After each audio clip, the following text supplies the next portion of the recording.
Time out with him. Oh. Open up your mind and let me in. Open up your mind and let me in.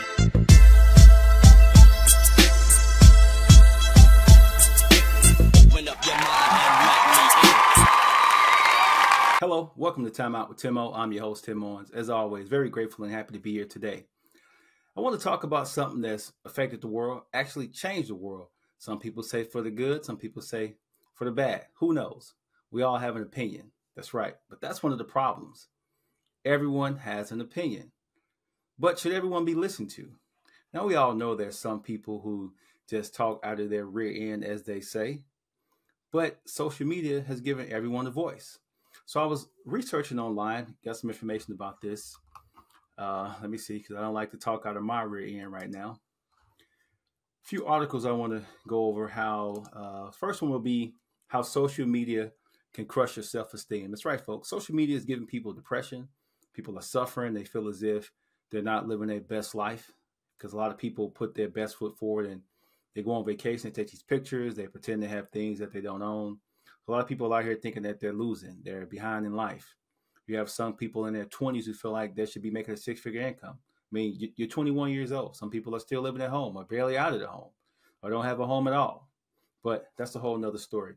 So the first article I want to talk about here is, so we all have a natural tendency to compare ourselves to others, whether intentionally or not, online or offline. Such comparisons help us elevate our own achievements, skills, personality, and our emotions. This in turn influences how we see ourselves. But what impact do these comparisons have on our well-being? It depends on how much we're comparing and what it is we're doing, right? So comparing ourselves on social media to people who are worse off than we are can make us feel better. Comparing ourselves to people who are doing better than us, however, makes us feel inferior or inadequate instead. The social media platforms we choose also affect our morale, as do crisis situations like the pandemic, other things we've had to face. As a psychology student, the person that wrote this article is studying men who perceive the rejection of women as the cause of their involuntary. That's pretty funny. Let's just say the fella's having some dating issues. So I believe that social comparison, which plays as much role in these marginal groups as it does in the general population, affects our general well-being in the age of social media.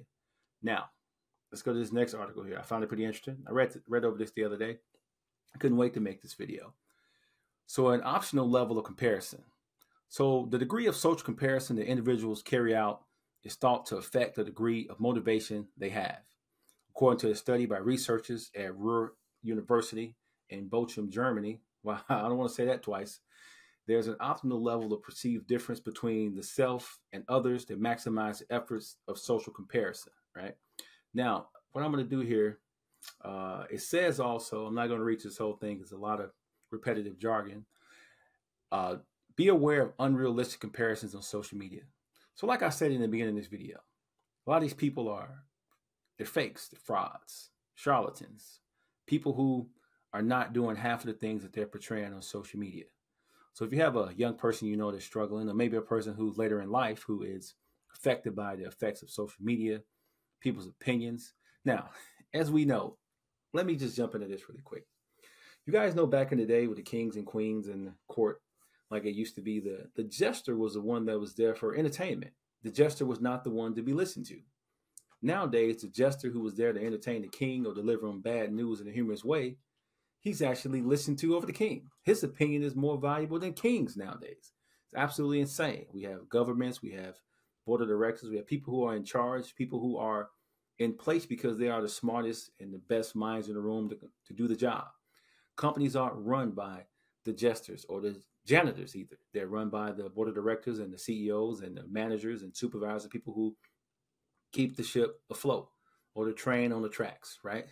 Social media has 100% derailed the train, sank the Titanic, all these different things that we can go on and on about. But let me jump to this next article, and I'm going to post the links in the description so you guys can research a little bit further on your own, because I'm not going to read through all of this. It's entirely too much. So let me jump over to this other article here. Give me one sec to pull it up here. All right. So it says that social media and self-esteem, here's 8 possible impacts, okay? I'll just mention the impacts and you guys can go over the rest. So there's a constant connection. For the human mind to properly develop, people to get proper rest and de-stress, you cannot be constantly connected to other people and what they're doing in their lives. Sometimes that's why they say take a walk, get out, read a book, detach yourself. So I agree with that. Constant connection. Too much feedback. You post a picture, people instantly tell you they like the dress, didn't like the suit, new haircut, so on and so forth. Too much feedback. Sometimes your opinion is the only one that matters, okay? Lack of privacy, oversharing, FOMO, fear of missing out. Another one, social comparison and identity confusion. Now, I'm not touching that second one, not at all. I would not be in hot water over that one. Selfies increase narcissism, absolutely. Narcissism, out of control. You guys that are subscribers to my channel know I've done a few videos about narcissism. You can check that one out. I went deep down the rabbit hole on narcissism, the causes, and that whole deal. We all are very clear and understand that narcissism, vanity, all of those things are out of control due to social media.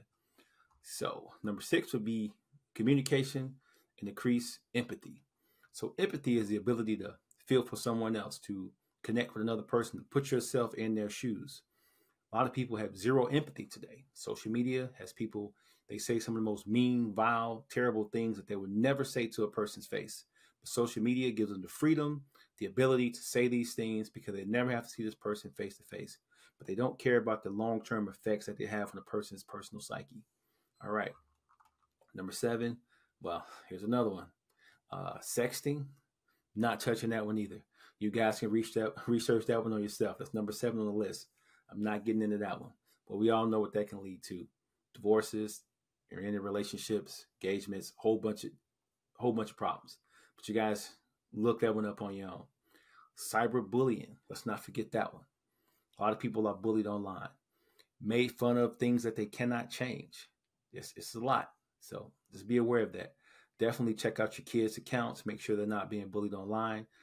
Even co-workers are being bullied online. So if someone tell you they're being bullied, especially cyberbullying, it's kind of hard to escape that. You can be bullied at work, at home, wherever you may be. You see these things on the internet. So be aware of those. I thought those were some pretty good deals there. 8 effects of social media affecting the self-esteem. So I'm not going to be long-winded about this. I just wanted to start the conversation, give you some things to think about. I'll give you guys some research to do to kind of, if you haven't paid attention to these things, to kind of look at it a little bit. Maybe you've been affected by some of these. I don't know. Someone you may know, or a child or a family member. But as always, if you haven't subscribed to my channel, hit that like button. Please subscribe, share if you enjoyed the content. As always, happy people do not cause problems. Peace. If everybody winning, who's losing? Man, who's losing? I'm trying to make it make sense. It's like it's so confusing. I see the pain in your eyes from all the lonely nights. I swear I know how I feel. It just don't feel right.